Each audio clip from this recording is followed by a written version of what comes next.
very key interest rate setting meeting of Nigeria's Monetary Policy Committee takes place next Tuesday. The meeting will start on Monday with the communique expected on Tuesday the 24th. So how's the debt market shaping up ahead of that meeting? As of course, the inflation for April now on the street at 13.7%. Let's look at today's trading.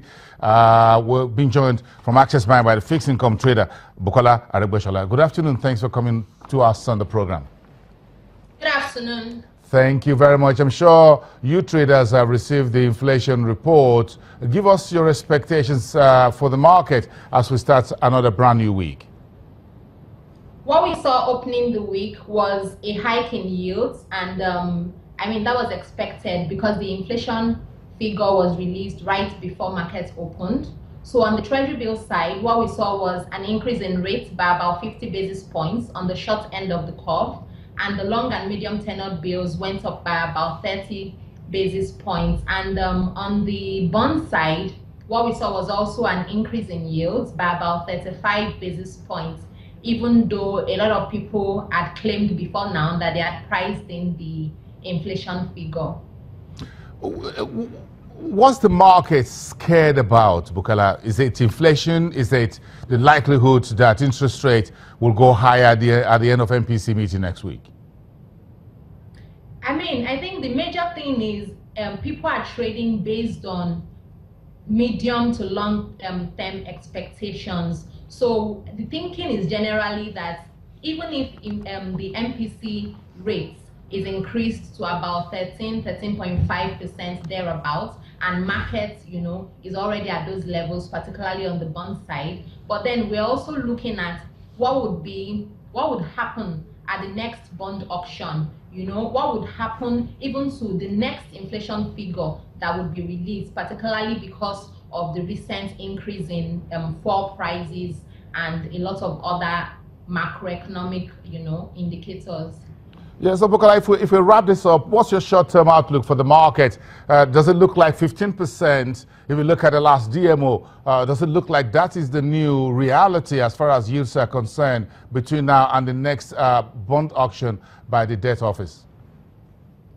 Well, I wouldn't say 15% because what we saw at the last bond auction was the DMO, managing the rates by selling just about 50% of what they put on offer. So, that can be expected at the next bond auction, but what we'll generally see is that the yield will definitely be higher than what we saw at the last bond auction, maybe by another 80 to 100 basis points.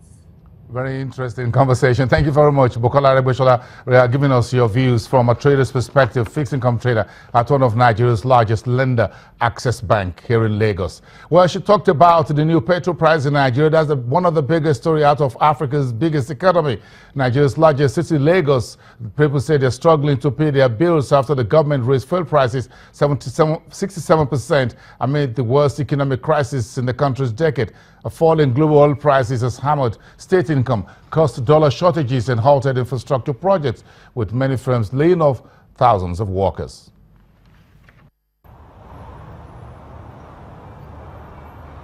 Days after the announcement of the increase in fuel prices, commodities prices across different sectors are already witnessing a new wave of inflation, while the Labour Union Congress, which represents workers across the country, says it will resist the hike by embarking on a strike. A visibly angry Ogbuagu Donatus says the price hike came too suddenly. I used to use 3,000 something to fuel my car, but now it's 7,000 something. Then how do I go? And the 2 days I have run the fuel.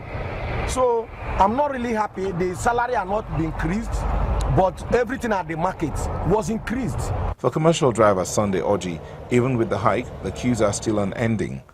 By now I'm supposed to be at work, but now I'm queue on queue to make sure that I buy fuel. When I buy it now, I make it finish again to get another one is problem to me. So Nigeria, please talk to the government of this country to listen to the poor people, not for the rich. We the poor, we are suffering. Nigeria has for years set a cap on prices for fuel sold at home and paid importers the difference via subsidies.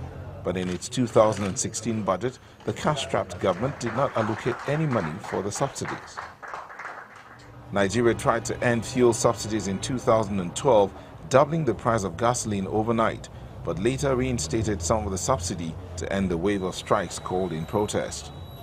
In a new initiative, the government will also allow fuel importers to get dollars from sources other than the central bank. The rate for importing fuel will then be reflected in the pump price. Petrol is key to inflation. Once it goes up, every other thing will follow. So in the next few days, of course, transportation costs will go higher, whether it's air travel, whether it's sea travel, whether it's land travel, prices will start going up. Food prices, of course, are already going up. They'll continue to go up. And prices start going up, every other thing has to follow suit. Unfortunately, I don't think salaries are going up. Doing integration now, when you're still going to import, there is still a risk.